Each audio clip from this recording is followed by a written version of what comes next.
Good Republican candidates will win big, President Trump tweeted late Saturday afternoon. Remember, the Republicans are 5-0 in congressional races this year. In Senate, I said Roy M. would lose in Alabama and supported Big Luther Strange, and Roy lost. Virginia candidate was not a Trumper, and he lost, the president's tweet.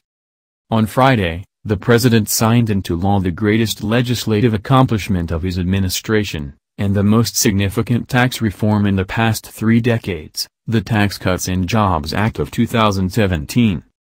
It was a narrow legislative victory in both houses.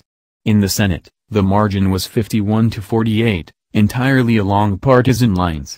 On this vote, Senate Majority Leader Mitch McConnell, RK, delivered for the president. But in the case of the Alabama Senate election, McConnell was working against the president and the Trump agenda.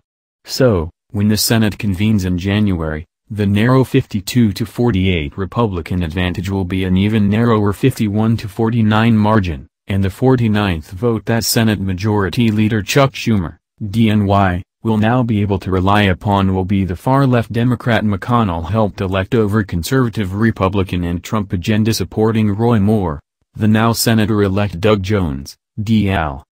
Let's break down how this happened, and what it portends for the political future in 2018.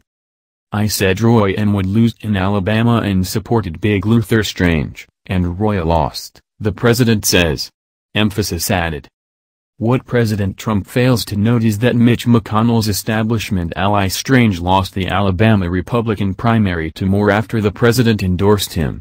To his credit, President Trump announced his support for Moore in the general election immediately after his primary victory in September, and did not abandon that support, despite the debunked allegations of sexual harassment incidents from more than 30 years ago that first surfaced in The Washington Post on November 9.